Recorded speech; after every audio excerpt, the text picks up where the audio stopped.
Have you ever been hurt by someone, only to feel that sting deep within your heart? Or maybe you've carried that pain with you for days, weeks, or even years. What if there was a way to heal from that hurt without holding on to the anger or frustration? Imagine releasing all that pain and feeling lighter, free, and at peace. Does that sound too good to be true? Let's think about this for a moment. Picture this.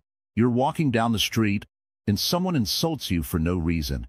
You feel that immediate rush of anger, frustration, and sadness. It's as if their words cut right through you. What do you do next? Do you let those words control your emotions, or do you find a way to take back your peace? Now, what if I told you that there is a powerful ancient way to deal with hurt? What if, instead of clinging to the pain, you could let it go and regain your inner peace? Sounds impossible? Well, it's not. Buddhism teaches us a different way to look at hurt and healing. It's not about avoiding pain, but understanding it and knowing exactly how to respond. Welcome to Wisdom Woven. In this video, we'll explore how Buddhism can help you heal from hurt. We'll guide you through simple yet transformative practices that can change the way you deal with pain. If you're tired of carrying hurt around, this video is for you. Don't forget, there are so many views on this channel, but only 0.2% subscribed. So, please like, comment, share, and subscribe to our channel to stay connected for more wisdom. Let's dive into the heart of the matter. Why does pain hurt so much, and how can we heal from it? The first step towards healing begins with understanding how we react to hurt. Let's see how Buddhism teaches us to deal with it in a way that brings peace, not more suffering. Have you ever felt like there's just no way out of your pain? That no matter how hard you try, it always seems to come back? Buddhism offers us a new perspective on this struggle. It doesn't promise to take away all pain, but it shows us a path to rise above it. This path involves understanding our emotions, recognizing where they come from, and choosing how to respond. In the next parts of this series, we'll go deeper into these teachings and learn how to apply them in our daily lives. Stay with us, because the answers you seek might just be a few steps away. Understanding the root of pain, the Four Noble Truths. To begin understanding how we can heal from the hurt we feel, we need to look at the very heart of Buddhism, the Four Noble Truths. These truths are the foundation of Buddhist teachings and show us the path to end suffering. The first step in dealing with any pain, emotional or physical, is recognizing where it comes from and how it works. Without understanding the root, it's like trying to fix a leaking faucet without knowing where the water is coming from. The first noble truth is the truth of suffering. It's simple, yet profound. Life, as we experience it, is full of suffering. Suffering comes in many forms. It's not just about big, obvious pain like loss or heartache, but also the smaller, quieter moments of discomfort, dissatisfaction, and unease. Think about your day-to-day life. How often do you feel frustrated, anxious, or upset?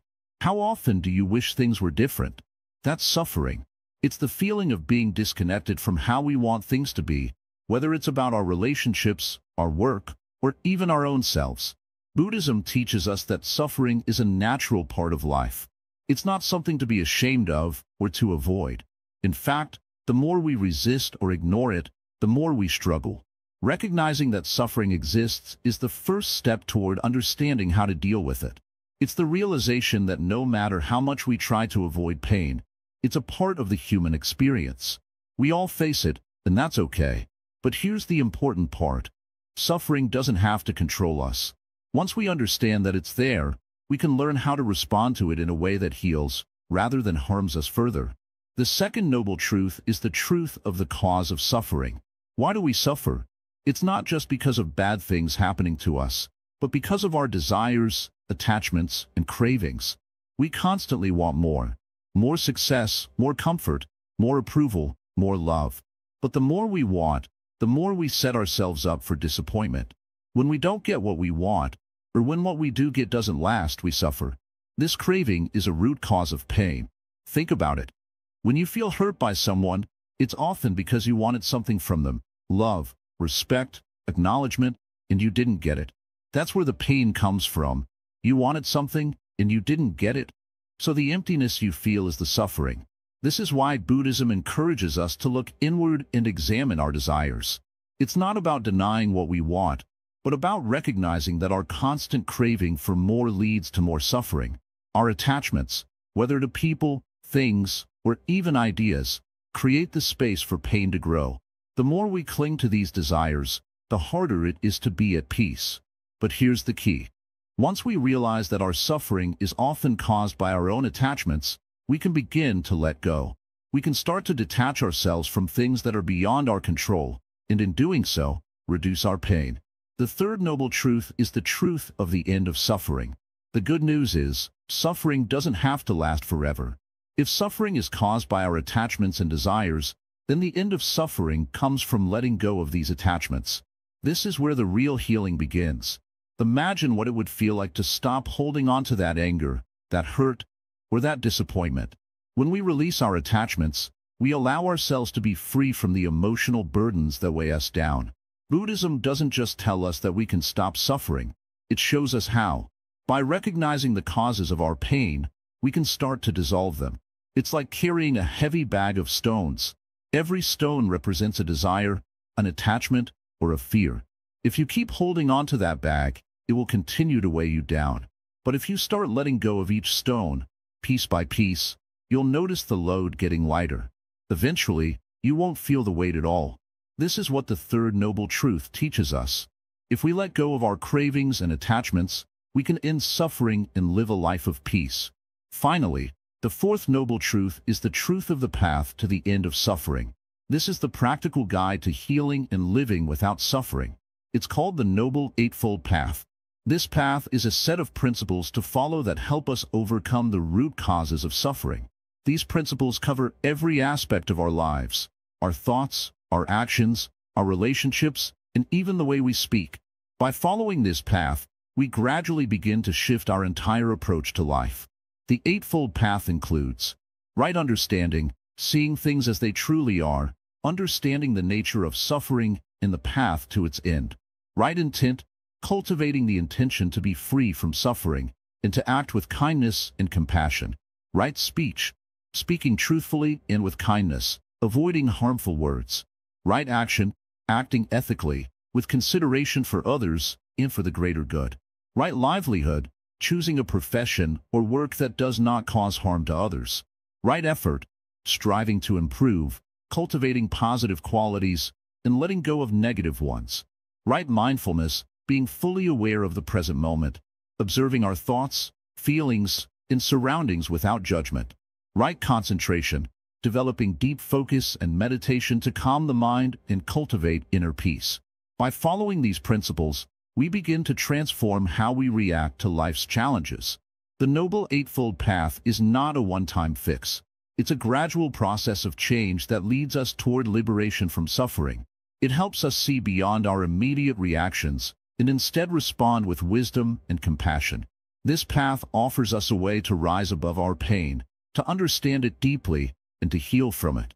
Now, let's take a moment to reflect. When someone hurts you, it's easy to blame them, to feel that they are the cause of your pain. But what if the real cause lies in how we react to the hurt? What if, instead of attaching ourselves to the anger or sadness that the hurt brings, we could recognize it for what it is, just another moment in the flow of life? Buddhism teaches us that by understanding the Four Noble Truths, we can transform how we experience pain.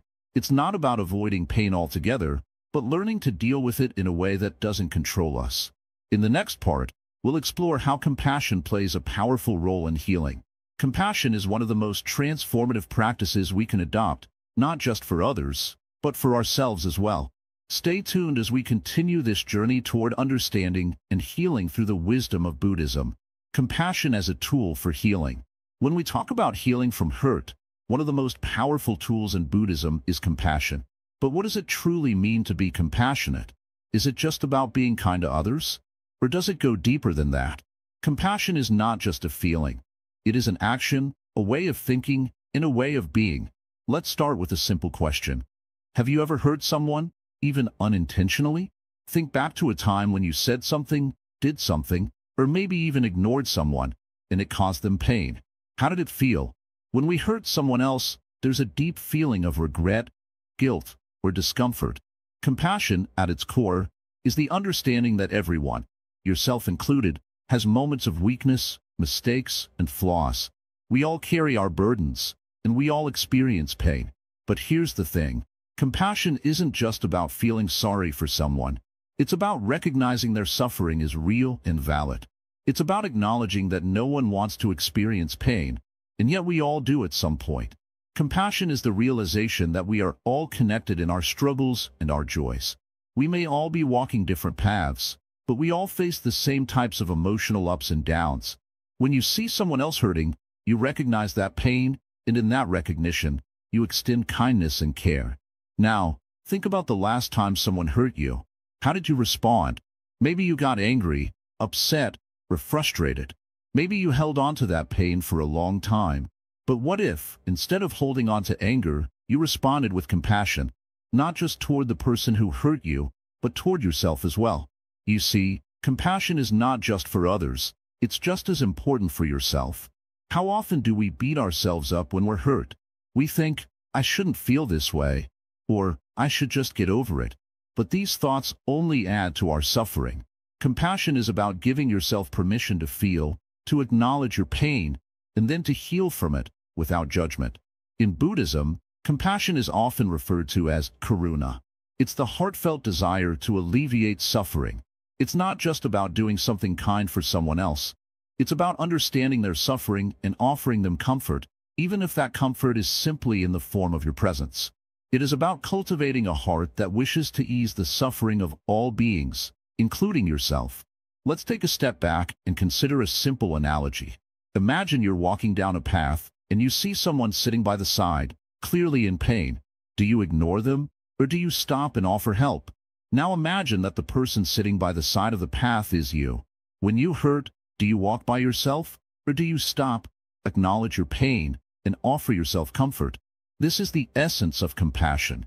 The practice of compassion starts with small steps. It begins with being aware of your own feelings and acknowledging them without judgment. It means allowing yourself to experience emotions without shame or guilt.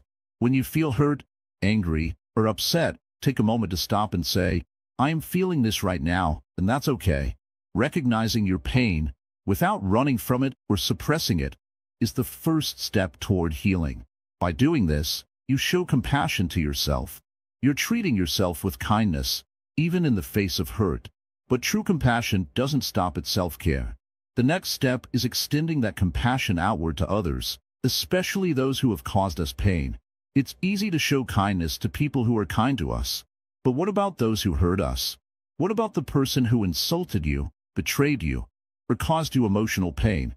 It is in these moments, where we are faced with the opportunity to practice compassion, that we can truly heal. The Buddha taught that when someone causes us harm, we should respond with understanding and compassion rather than anger or revenge. This doesn't mean we ignore our pain or let others walk all over us. Instead, it means we acknowledge the hurt and choose to respond from a place of understanding. This shift in mindset can be incredibly powerful. When you choose compassion over anger, you free yourself from the chains of resentment and negativity. Imagine this. You are in a heated argument and someone says something hurtful. What's your immediate reaction? Likely, it's to defend yourself, retaliate, or feel wronged. But what if, in that moment, instead of reacting with anger, you paused and thought about what might be driving that person's behavior? Maybe they're struggling with their own pain. Maybe their words come from a place of insecurity or fear. Instead of responding with anger, you could choose to respond with empathy. You don't have to agree with them, but you can still recognize that they, too, are human and vulnerable in their own way. This kind of response doesn't mean you let others mistreat you or ignore your own feelings. It's about recognizing that both you and the person who hurt you are affected by your emotions, and you can choose to rise above them. When you practice compassion, you create space between yourself and your emotions. You give yourself the power to respond, rather than react. Now, let's talk about what this looks like in practical terms. How can we incorporate compassion into our daily lives? Start by observing your thoughts and reactions. Notice when you feel hurt, and instead of reacting immediately, take a deep breath. Give yourself a moment to reflect. What is driving your response? Are you reacting out of hurt, fear, or insecurity? Or can you choose to respond with understanding? If you're dealing with someone who has hurt you, try this. The next time you feel that sting of anger or frustration, take a step back and ask yourself, what might this person be going through? Ask yourself, what are they really trying to say or do? This simple practice of reflection can change your perspective entirely. One of the most profound teachings in Buddhism is the idea that hurt people hurt people. Those who cause pain to others are often doing so because they are in pain themselves. This doesn't make their actions right, but it helps us understand them. When we look at the situation through the lens of compassion, we can see that their pain is not just theirs. It is a shared experience, one that connects us all. Through the practice of compassion, we begin to break the cycle of hurt. We stop the flow of negative emotions that only create more suffering. By choosing to heal through compassion, we create a ripple effect that can touch everyone we encounter. Remember, the ultimate goal of compassion is not just to soothe the pain of others, but to liberate ourselves from the grip of anger, resentment, and bitterness. When we cultivate compassion, we free ourselves from the emotional weight that comes with holding on to hurt. We heal, and in that healing, we become a source of healing for others as well. So, the next time you feel hurt, pause, recognize your pain, offer yourself compassion, and then extend that same compassion to the person who has hurt you. In doing so, you will find that healing begins not from avoiding the pain, but from embracing it with love and understanding. The role of karma in hurt and healing. Imagine you are walking through life, and with each step, you leave a mark behind. Sometimes, those marks are light and gentle, like a smile you give someone, a kind word spoken at the right time, or an act of generosity. Other times, the marks can be heavy, like a harsh word or a careless action that causes someone pain. These marks, whether light or heavy, are part of what Buddhists call karma. You might have heard the term karma before. It's often misunderstood as just a way of saying what goes around comes around, but in Buddhism, karma has a deeper, more intricate meaning.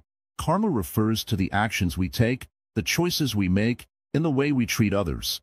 But it's not just about the actions themselves, it's about the intention behind them. When we intentionally hurt someone, even if we don't realize it, we are planting seeds that will affect us later on. Karma works in two ways: karma of the past and karma of the present. The karma of the past refers to actions that we've taken in the past, which have created certain conditions in our lives. These conditions might show up as hurt, loss, or difficulties we face now.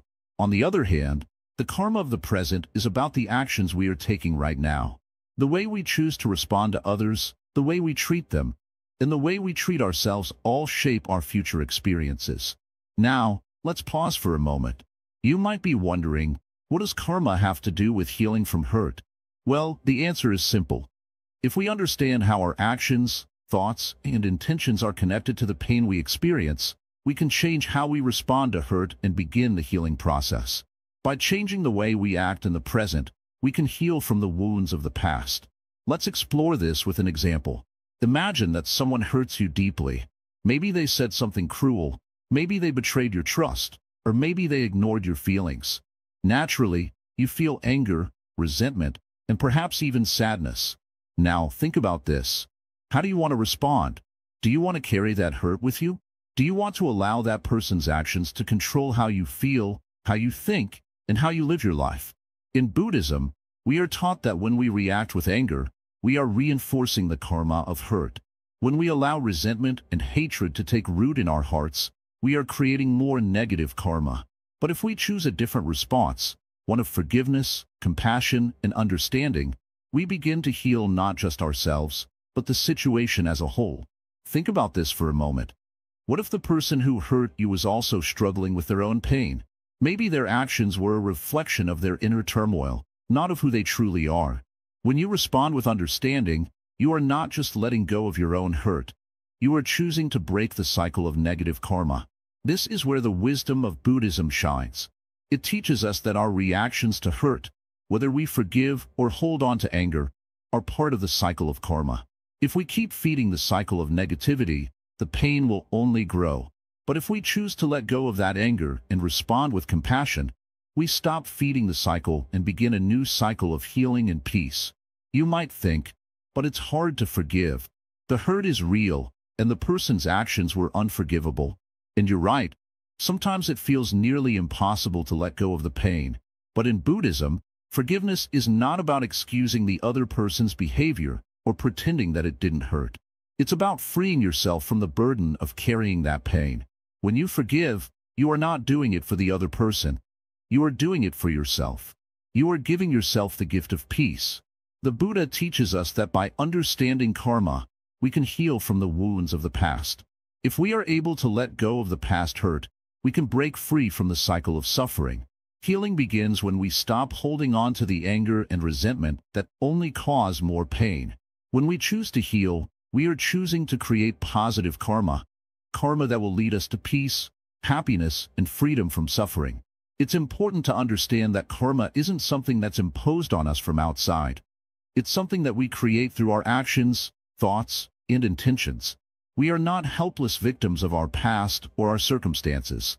We have the power to change our lives by changing the way we respond to the hurt we experience. Let's dive deeper into how we can create positive karma in the face of hurt. When you feel wronged by someone, instead of reacting impulsively with anger, try to pause for a moment. Take a deep breath and ask yourself, what kind of karma do I want to create in this moment? If you respond with anger or revenge, you're feeding the cycle of negativity. But if you choose to respond with compassion, forgiveness, and understanding, you are creating positive karma for yourself and for the situation as a whole. By practicing mindfulness in these moments, you can become aware of your emotions and impulses. Mindfulness helps you step back from the immediate reaction and gives you the space to choose a different path. This space allows you to heal, not just from the hurt, but also from the negative karma that might have been created by past reactions. Remember, every time you forgive, every time you choose to respond with compassion, you are planting seeds of peace and healing. Over time, these seeds will grow, and the more you practice, the more you will experience peace in your life. It may take time, but the more you consciously choose positive actions and responses, the more you will see the fruits of your efforts. So, the next time you feel hurt, remember, karma is at play. But you are not helpless in the face of this karma. You have the power to change the course of your life with each action, each thought, and each intention. By choosing to respond with kindness and compassion, you are breaking the cycle of hurt and beginning the path to healing. This is the transformative power of karma. It's not just about what happens to you. It's about what you do with what happens to you.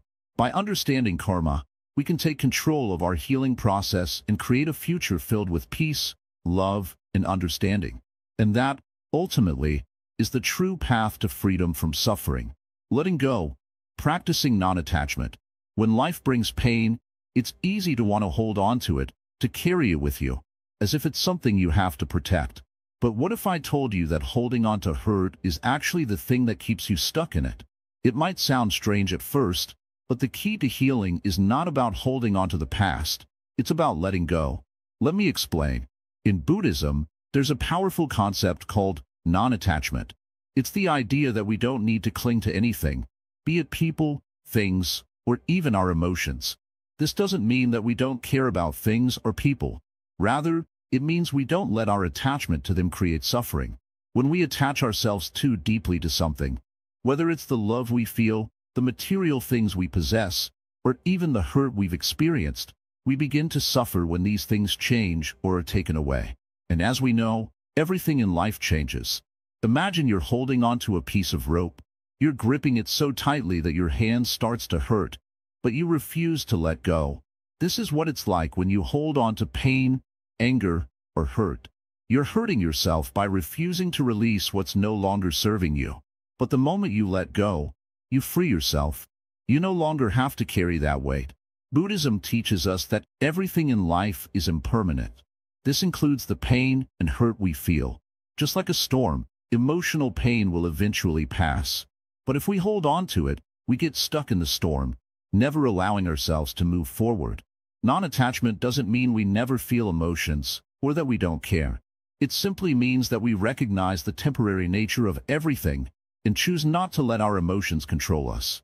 Think about a tree. The tree grows strong, and its branches stretch out into the sky. But when the wind blows, the leaves fall. The tree doesn't resist the wind or mourn the leaves that have fallen. It allows them to go, knowing that more leaves will grow in time. The tree remains rooted, steady, and at peace, not because it doesn't experience loss, but because it understands that loss is part of the natural cycle of life. We, too, can learn to be like the tree.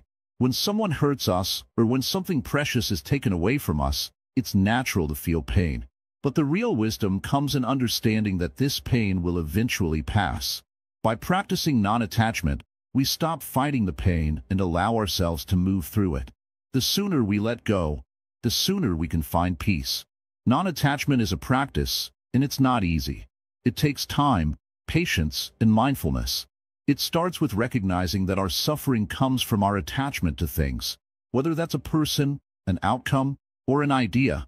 The more we cling to something, the more we suffer when it changes or is no longer in our lives. This is a natural law of life, one that the Buddha understood deeply. When you practice non-attachment, you start to see that you don't need to hold on to everything that comes your way. Emotions, situations, even people, they all come and go. If you hold on too tightly, you'll find yourself constantly in pain. But if you learn to let go, you allow yourself the freedom to experience life without being weighed down by it. This doesn't mean that you stop caring about the people you love or the things that bring you joy. It means that you no longer depend on them for your happiness. Your happiness comes from within, from your own inner peace, not from anything external. You might be wondering, how do I start letting go? How do I stop holding on to the hurt? The first step is awareness. Start by noticing when you're clinging to something. Maybe it's anger towards someone who hurt you, or maybe it's the desire to control how a situation turns out. When you catch yourself in these moments, take a deep breath. Remind yourself that everything in life is impermanent, and that holding on to pain is only prolonging your suffering. Once you become aware of your attachments, you can begin to practice letting go. You don't have to force it or push it away. Letting go is about accepting that pain is part of life and allowing it to move through you. You might try a simple practice, like sitting quietly and breathing deeply, letting each breath remind you that you don't need to hold on to your pain. With each exhale, imagine releasing the hurt, the anger, the frustration. Another helpful practice is mindfulness meditation. In meditation, we learn to sit with our thoughts and emotions without judgment. When painful thoughts arise, we don't react to them. Instead, we observe them, acknowledge them, and then let them pass, like clouds drifting across the sky. Over time, this practice strengthens our ability to let go of attachments and release negative emotions before they take hold. Letting go doesn't mean forgetting or pretending that nothing happened. It's not about suppressing your emotions or ignoring the pain. Instead, it's about accepting the reality of the situation and understanding that the pain you feel is temporary. It's about releasing your need to control how things unfold and trusting that life has its own flow. The more you practice this, the more you'll find that pain no longer has a hold on you. You'll become more resilient, more peaceful, and more present in your own life. When you let go of your attachment to the past, you open yourself up to the present moment. You stop living in the shadow of your past hurts and start embracing the beauty of now. You begin to experience life as it truly is, free from the weight of old wounds. This is the power of non-attachment. If you want to experience true freedom, you must learn to let go of the things that are no longer serving you.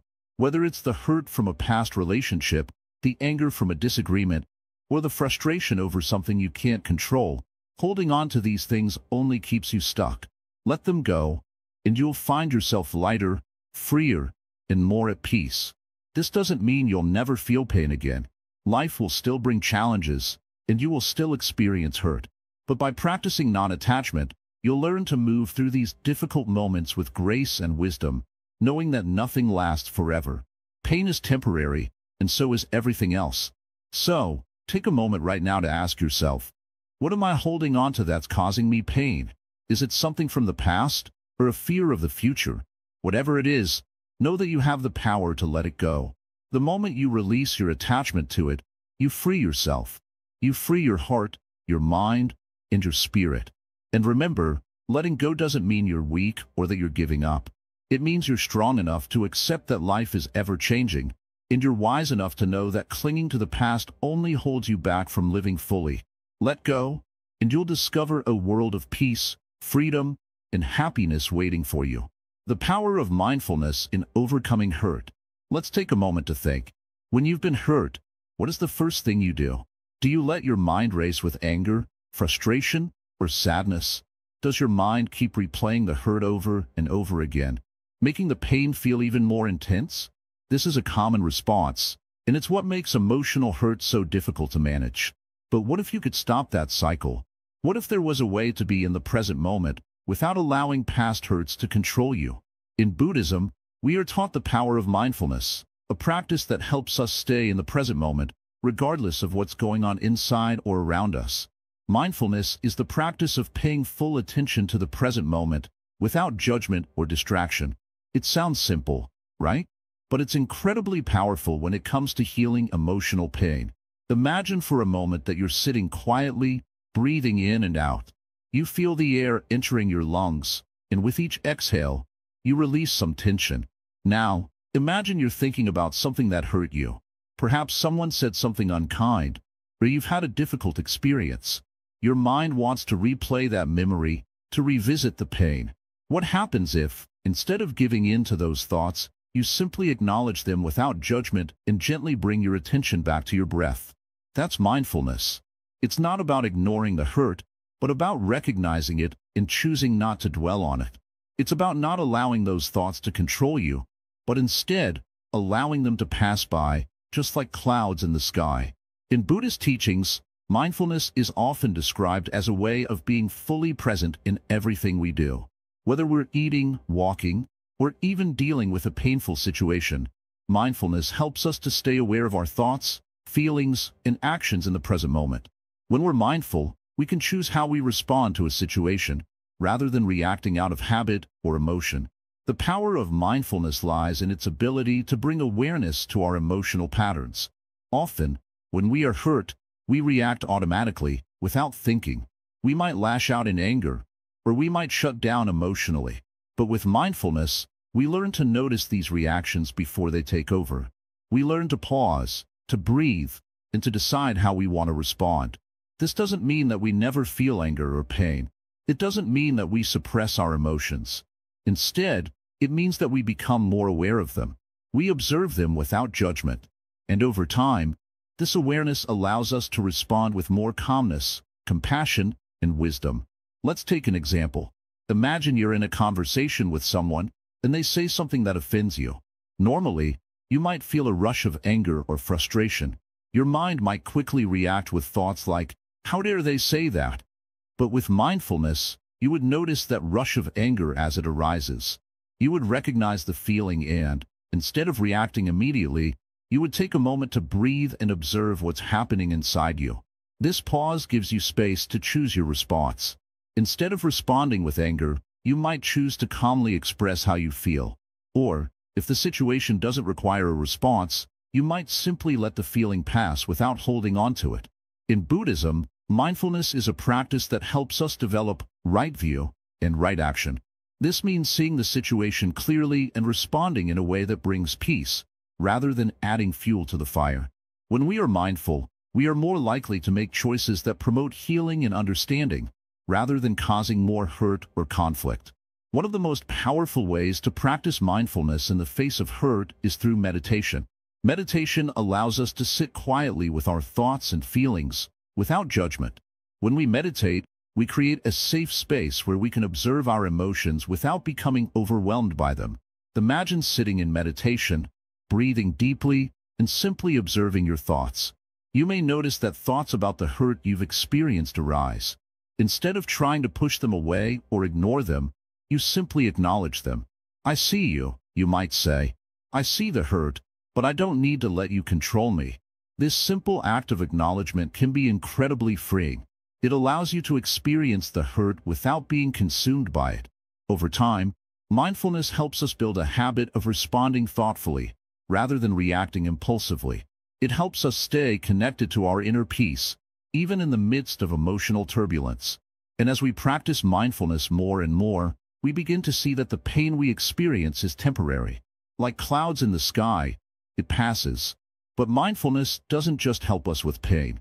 It also helps us with the way we view others. When we practice mindfulness, we become more aware of how we view the people who have hurt us. Instead of seeing them through the lens of anger or resentment, we begin to see them with compassion. We realize that they, too, are suffering in their own ways. They may not even realize the harm they've caused. This shift in perspective is one of the most transformative aspects of mindfulness. It helps us move from a place of judgment and bitterness to a place of understanding and compassion. When we can see others as fellow beings who are struggling, just as we are, we can let go of the desire to hurt them back. We can choose to respond with kindness rather than retaliation. Mindfulness, in its essence, teaches us to be present with ourselves and the world around us. It teaches us to respond to hurt with awareness and compassion rather than reacting out of anger or fear. It shows us that, no matter what happens, we always have the power to choose how we respond. And in choosing mindfulness, we choose healing, peace, and freedom from suffering. As you continue on your journey, remember this. Every moment is an opportunity to practice mindfulness. When you feel hurt, take a moment to breathe. Observe the thoughts and emotions that arise, and choose your response. With time and practice, you'll find that the power to heal is already within you. It's not about avoiding pain, but about learning how to respond to it in a way that brings peace. In the end, mindfulness is about being fully alive in each moment. It's about seeing the world clearly, without the filters of past hurts or future worries. It's about being free. And when you practice mindfulness, you begin to realize that you are not defined by your pain. You are defined by your ability to respond with wisdom and compassion. So, take a deep breath, be present, and let the power of mindfulness guide you through the hurt. Forgiveness, a path to inner peace. Let's talk about forgiveness. It's a word we hear a lot, but how often do we truly understand what it means? In our daily lives, it's easy to hold on to grudges. We feel hurt by someone, and instead of letting go, we keep holding on to that pain. Every time we think about it, that pain resurfaces, and the anger builds up. Have you ever found yourself doing this? Holding on to the hurt, replaying the moments over and over in your mind, unable to move forward? It's like carrying a heavy backpack full of stones. Each stone represents a grudge, a hurt, a disappointment. The more you carry, the heavier it gets. At first, you might feel like you can manage it, but over time, the weight becomes unbearable. Eventually, it affects everything: your happiness, your relationships, and even your health. So, how do we unload this heavy burden? Buddhism offers a solution: forgiveness. Forgiveness is not about forgetting the hurt or pretending that it didn't happen. It's about releasing yourself from the grip of anger, resentment, and pain. When you forgive, you stop allowing the past to control you. You free yourself, and that is where true peace lies. You're not doing it for the other person. You're doing it for yourself. Let's dive into what forgiveness really means in the Buddhist context. In Buddhism, we are taught that all people are imperfect. We all make mistakes, and sometimes those mistakes hurt others. The key here is understanding that people act from their own suffering, their own misunderstandings, and their own limitations. Just as we make mistakes, so do others. When someone hurts you, it often reflects more about their own pain than it does about you. Understanding this helps you shift your perspective. Instead of seeing the other person as your enemy, you begin to see them as another being caught in the cycle of suffering, just like you. Forgiveness, then, is an act of compassion, both towards the other person and yourself. It's about releasing the attachment to the past and choosing to respond from a place of understanding rather than anger. It's not about excusing someone's behavior, but rather about letting go of the emotional grip it has on you. But how do we begin the process of forgiveness? The first step is to acknowledge the hurt. Don't pretend it didn't happen. Feel the pain. Allow yourself to experience it fully. This is not about suppressing your emotions. In Buddhism, there's a practice called mindfulness, where you sit with your feelings without judgment. When you feel hurt, take a moment to sit with that emotion. Allow it to arise, but don't let it consume you. Observe it, acknowledge it, and let it be. When you allow yourself to feel the hurt, without judgment, it loses its power over you. Next, it's important to understand that forgiveness is not something you do once and forget about. It's a process. Sometimes, you might need to forgive the same person, or even yourself, over and over again. Each time the hurt resurfaces, you make the conscious choice to let it go. It's like cleaning your house. Dust and dirt accumulate, but you keep cleaning. Forgiveness is the same. It requires constant care and attention. You may also need to forgive yourself. Many times, we carry guilt or shame for things we have done or things we wish we had done differently. We get caught in the past, thinking that if we had acted differently, things might have been better. But the truth is, you cannot change the past. What you can change is how you respond to it. Forgiving yourself means letting go of the self-blame and accepting that you are not perfect. You are human, and that's okay. Another powerful Buddhist teaching is the concept of metta, loving kindness. When you are hurt, it's easy to shut down and close your heart. But through metta, we learn to open our hearts even in the face of pain. Instead of focusing on the hurt, focus on sending love and compassion, even to the person who hurt you. This doesn't mean that you're condoning their actions, but you are choosing to rise above the negativity. You are choosing peace over conflict. One powerful meditation practice to cultivate forgiveness is the loving kindness meditation. This involves sitting in a quiet space, closing your eyes, and repeating phrases such as, "May I be happy. May I be healthy. May I be safe. May I live with ease." After you've sent these loving thoughts to yourself, extend them to others, including those who have hurt you. May they be happy. May they be healthy. May they be safe. May they live with ease. It may feel difficult at first, especially when you're holding on to anger, but over time, this practice can transform your heart. It helps you to soften the walls you've built around your heart and replace them with compassion and understanding. Forgiveness is also deeply connected to the concept of impermanence. In Buddhism, everything is constantly changing. The pain you feel today will not last forever. The anger you carry now will eventually fade. This doesn't mean that you should ignore the hurt, but it does mean that you don't have to hold on to it forever. By embracing the impermanence of all things, you allow yourself to release the pain when the time is right. When you forgive, you are not only releasing the grip of pain, but you are also creating space for healing and growth. Forgiveness opens your heart to new possibilities. It allows you to move forward, free from the chains of past wounds. By letting go, you make room for love, peace, and happiness to flow into your life. Buddhism teaches that true freedom comes when we are no longer controlled by the past, by our anger, or by our attachments. Forgiveness is the key to unlocking this freedom. It's a path to inner peace, and it's a path that each of us can walk, one step at a time. So, the next time you find yourself hurt, remember this. Forgiveness is not about the other person. It's about you. It's about freeing yourself from the weight of anger and resentment. It's about choosing peace, choosing love, and choosing to move forward. You don't have to carry the weight of the past with you. Let it go, and make room for something better. Forgiveness is a gift you give yourself. And once you begin to forgive, you'll notice something incredible. Your heart will feel lighter, your mind clearer, and your life more peaceful. This is the power of forgiveness. This is the path to true healing.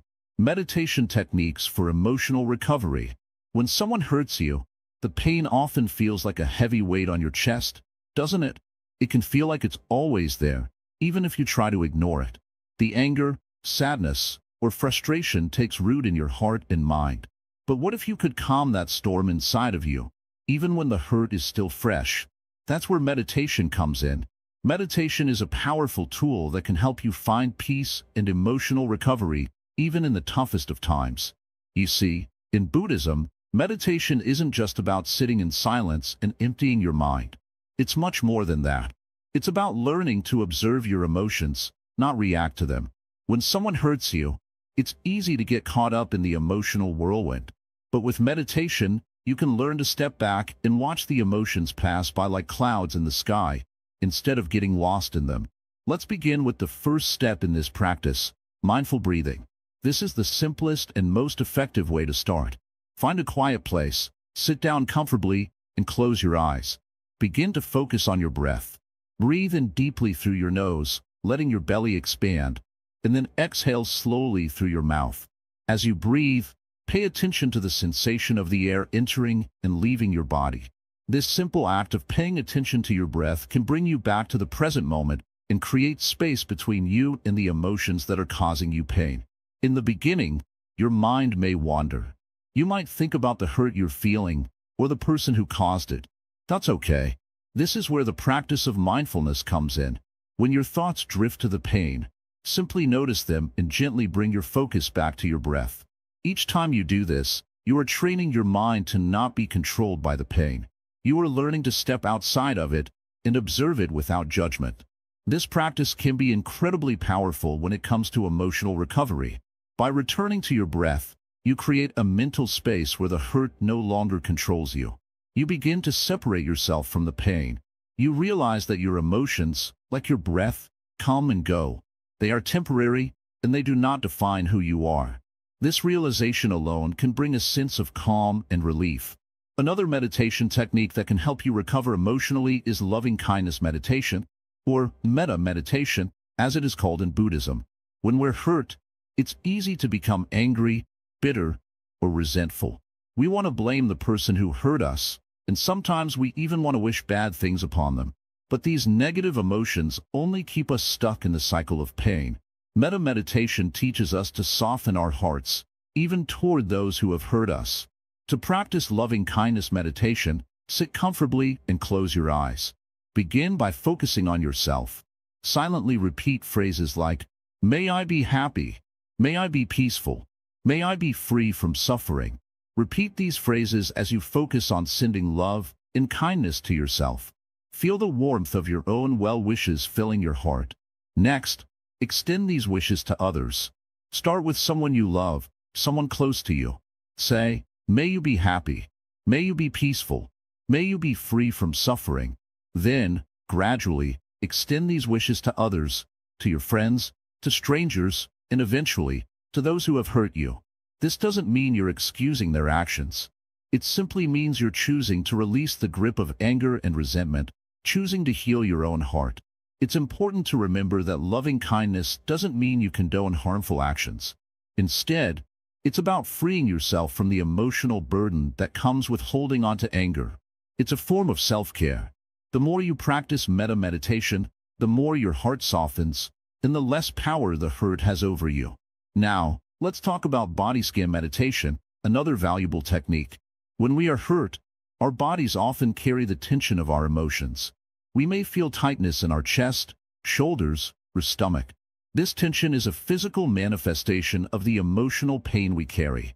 Body scan meditation helps us become more aware of these physical sensations and release the tension held in the body. To practice a body scan, lie down or sit comfortably. Close your eyes and begin by focusing on your breath. Once you've settled into your breathing, start scanning your body from head to toe. Pay attention to any areas of tension or discomfort. Don't try to change anything, just notice how your body feels. As you breathe in, imagine sending warmth and relaxation to each part of your body, releasing any tension with each exhale. The body scan can help you tune into the emotional pain you're holding on to, and by becoming aware of it, you can begin to release it.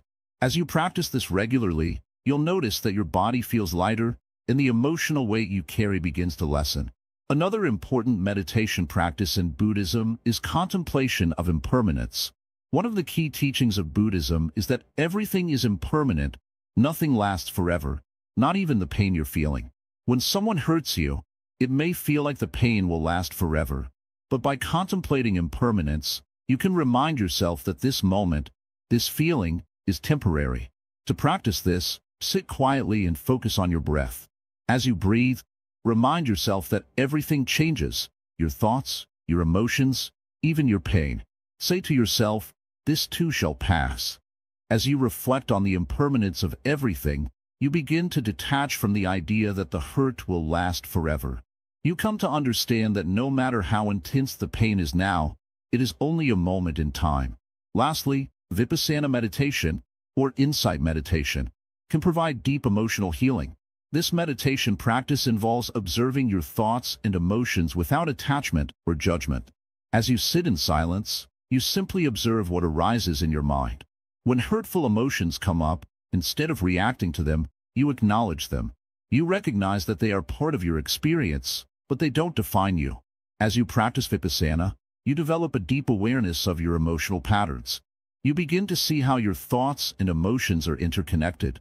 By observing them without judgment, you start to understand that you have the power to change your relationship with them. You no longer react impulsively. Instead, you respond with wisdom and clarity.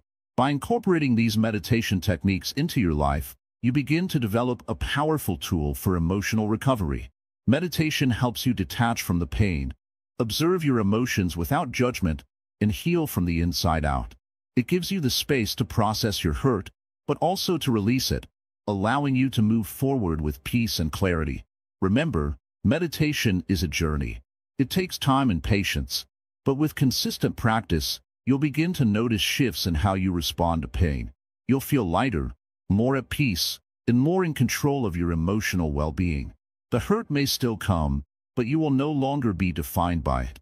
You'll become like the sky, vast, open, and unshaken by the storms that pass through. Conclusion: the path to liberation and your journey ahead. Welcome, dear seeker. As we come to the final part of this journey together, I invite you to take a deep breath. Feel the rise and fall of your chest. Notice how the air flows in and out. This simple act of breathing reminds us of something profound. Life is always moving, always changing, and so are we. You've walked a meaningful path with us, exploring how to heal from hurt through the timeless wisdom of Buddhism. But let me ask you something. What have you learned, and how will you carry it forward? You see, the end of this video isn't the end of your journey, it's a beginning. Let's take a moment to reflect. When someone hurt you in the past, what did you do? Did you lash out? Did you withdraw into yourself, carrying the weight of pain like a heavy stone? Or did you try to let it go but found it clung to you like a shadow? Now think about what we've shared in this series. Do you feel better equipped to handle that pain in the future? Buddhism teaches us that liberation from suffering begins with understanding. We must first see clearly where our pain comes from. The Four Noble Truths have guided us through this. Life has suffering, suffering has causes, these causes can be overcome, and there is a path to freedom. It's not about escaping life's challenges, it's about meeting them with wisdom and compassion. One of the most powerful lessons from Buddhism is the concept of impermanence. Nothing stays the same, not even your pain. That deep hurt you once carried will fade if you let it. But here's the key: you must allow it to go. Imagine holding a fistful of sand. The tighter you grip it, the more it slips away. Your pain is like that sand. Release your grip, and it will drift away naturally. And then there's forgiveness, one of the hardest yet most liberating practices. Forgiveness isn't about saying what happened was okay. It's about freeing yourself from the chains of resentment. When you forgive, you are not excusing. You are choosing to let go of the burden that ties you to the person who hurt you. Think of forgiveness as a gift, not for them, but for you. As we conclude, let's remember the tools we've explored together. Mindfulness to ground yourself in the present moment, compassion to soften the edges of anger, meditation to calm the storm within, and wisdom to see the bigger picture. These are not just ideas. They are practices, habits of the mind and heart that can transform your life. But I want to leave you with one final thought. The journey of healing and liberation is not a straight path. You will stumble. You will have days when the pain feels too big to bear. That's okay. Healing is not about perfection. It's about persistence. Each time you fall, remember that you have the strength to rise again. As we wrap up, I want to thank you for walking this path with us. Your presence here means you are seeking something greater than just a quick fix for your pain. You are searching for peace, for wisdom, for liberation. And that's no small thing. Before we part, let me remind you of something important. There are so many views on this channel, but only 0.2% of people subscribe. If this series has helped you, if you found value in these teachings, please like, comment, share, and subscribe to our channel, Wisdom Woven. Your support helps us continue sharing these insights with others who might be seeking answers just like you.